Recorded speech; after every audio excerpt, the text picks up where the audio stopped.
नमस्कार. आपण पाहत आहात अमृत मंथन, जिथे आपण जीवन, नाती आणि रोजच्या अनुभवांमधून शिकायला मिळणाऱ्या छोट्या पण महत्वाच्या गोष्टींबद्दल मन मोकळं बोलतो. नमस्कार. आज आपण एका खूप जवळच्या विषयावर बोलणार आहोत, घराचा श्वास, म्हणजे तिची न दिसणारी उपस्थिती. विषय खूप छान आहे. विचार करा, घरातली सगळी मंडळी आपापल्या कामावर निघून जातात, दाराची कडी लागते आणि घरात एकदम शांतता पसरते. अगदी. इतकी शांतता की घड्याळाचा आवाज सुद्धा स्पष्ट ऐकू येतो. बरोबर. बाहेरून पाहणाऱ्याला वाटतं की आता काय, घरात काहीच काम नाही, सगळं तर झालंय. पण खरं तर तिचा दिवस तिथूनच सुरू होतो.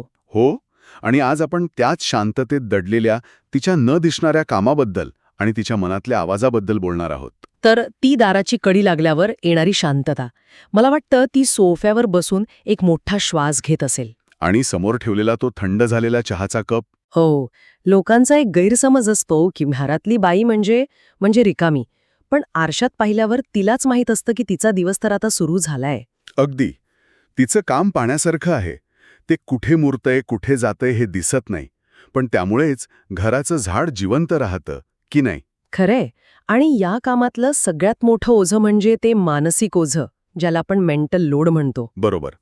म्हणजे हे फक्त शारीरिक काम नाहीये, तर घराच्या व्यवस्थापनाची ती संपूर्ण जबाबदारी आहे, जी सतत डोक्यात सुरू असते. उदाहरणार्थ म्हणजे बघा, सकाळचा पसारा आवरता आवरता मनात संध्याकाळच्या भाजीचा विचार सुरू होतो. किचनचा ओटा पुसताना लक्षात येतं की साखरेचा डबा रिकामा होतोय. मग ते किराण्याच्या यादीत लिहावं लागेल. आणि ही कामांची यादी तिला कोणी देत नाही, ती आपोआप तिच्या डोक्यात सुरू असते. घरात असणं म्हणजे नुसतं झाडू स्वयंपाक नाहीये. तर घर मॅनेज करणं. अगदी. एक पूर्णवेळ मॅनेजर. कुरिअरवाला आला, गॅसवाला आला, फोन वाजला, या सगळ्यासाठी तिलाच धावपळ करावी लागते. चा दबाव येतो मनावर. आणि या कामाला सुट्टी नाही, जेवणाची वेळ निश्चित नाही. खरंय. सगळ्यांना गरम जेवण देता देता स्वतःच्या जेवणाचं काय होतं? थंड झालेलं अन्न खावं लागतं एकदा. यावरच एक प्रसंग आठवला. मधुरचा फोन वाजतो आणि कोणीतरी सहज विचारतं, तू घरीच आहेस ना? हो. या प्रश्नात तसं वाईट काही नाही, पण त्यातला तो घरीच हा शब्द कधीकधी मनाला खूप खोलवर लागतो. जणू काही घरात असण्याला काहीच किंमत नाही. अगदी. आणि याच शांततेत, म्हणजे दुपारच्या वेळी, तिचं मन तिच्याशी बोलायला लागतं. काय विचार येत असतील मनात? कॉलेजचे दिवस, मैत्रिणी, जुनी स्वप्न, सगळं आठवतं. आणि मग मनात प्रश्न येतात, मी हेच आयुष्य मागितलं होतं का? किंवा माझं महत्त्व फक्त या कामापुरतंच आहे का? हां. आणि या विचारांमुळे एक थकवा येतो. हा शारीरिकाचा नसतो. तर सतत दुसऱ्यांचा विचार करण्याचा, सगळ्यांसाठी उपलब्ध असण्याचा थकवा असतो. बरोबर.